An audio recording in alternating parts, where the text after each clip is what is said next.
Seches Nedarim Daf Mem Zayin contains two seemingly unrelated shilos in Hilchos Nedarim and ends off with a Mishnah. The first shiloh, the Gemara asks, what if somebody says that this house is usher for you to walk into, and then he dies or sells the house? So he said this house. That means that he made the house usher even after it left his rishus, so it stays usher. Or can you not usher something after it leaves your rishus? Your ability to usher something to someone else stays only as long as it is yours. Once it leaves your rishus, you can't usher something on someone else. So the Gemara quotes Rava, who says a simple answer: somebody who makes an isra on his son without specifying what happens after he dies. The son is mutter, and he inherits it after the death of the father. If, however, he says, this is usher on my son while I'm alive and after I die, it remains usher on the son even after he dies. Now, after he dies, it leaves his rishos. Yet, we still say that the isra applies. So you see, you can make an isra on someone after it leaves his rishos. Now, the Gemara's second shiloh is also talking about leaving rishos, so that's the connection. The Gemara has a Mishnah where somebody says on himself that the fruits of this tree are usher on me, or they're usher on my mouth, or they're usher to my mouth, whatever expression he uses to usher fruits. And then those fruits either get exchanged to others, that means they fall off the tree and others grow in their place, or those fruits are used to plant and grow other fruits.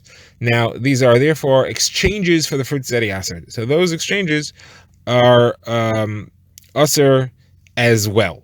So now, that we know. The Gemara's question, Rami Rachama asks, what happens if he wants to make those usher on someone else? He ushers fruits on someone else that he could do. The fruits are his. So you can usher your possessions on someone else. The question is, what about the exchanges for those fruits? Something which grows in its stead or grows from those fruits. Can you usher those on someone else? Now, what's the question? So you can't usher someone else's possessions on someone else. You have to either be the person becoming usher or be the owner of the object that's becoming usher. Here, what's becoming usher to someone else, if we say that it works, is something which doesn't exist in the world. You're ushering these fruits, and then those which grow after or which grow from it, which don't exist, you want to say that those are usher also. That might not be considered yours, because they don't exist at the time you're making the isser, and therefore something which is not yours, you want to usher to somebody else, you can't do that.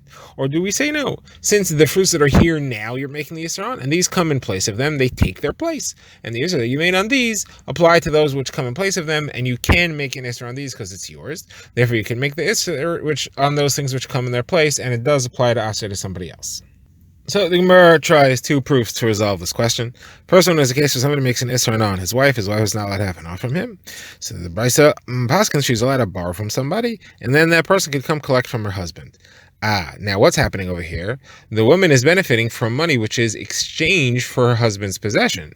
She's benefiting from somebody else's money, and that money is going to be exchanged for her husband because her husband is going to pay it back. So instead of benefiting directly from her husband, she's benefiting from something which will be exchanged for her husband. So that's just like our case. And you see that she is allowed to do that. So obviously, you are allowed to benefit from an exchange because it's davar shel ba'olam. On someone else, the isser that the husband made on her is not chal on the money that someone else is going to give. The Gemara says this is not a proof, because over there the husband is not really obligated to pay the loan back. If he's paying it back, it's just a gift.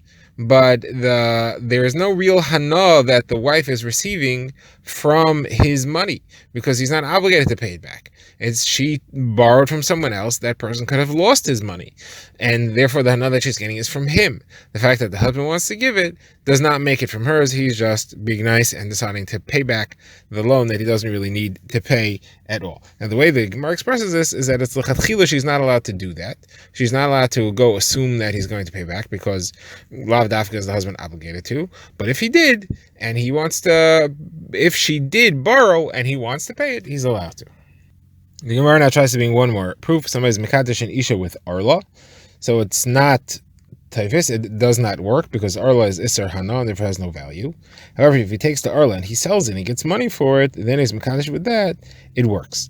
So here he took something which was isser hana, and he switched it, and he took that he swapped, and he was able to use that. So you see that chalupin is that the switching is not like the thing itself. Therefore, in our case also, that which grew later should not be like the thing itself, and the isser that he made on the thing itself should not apply to that which switched.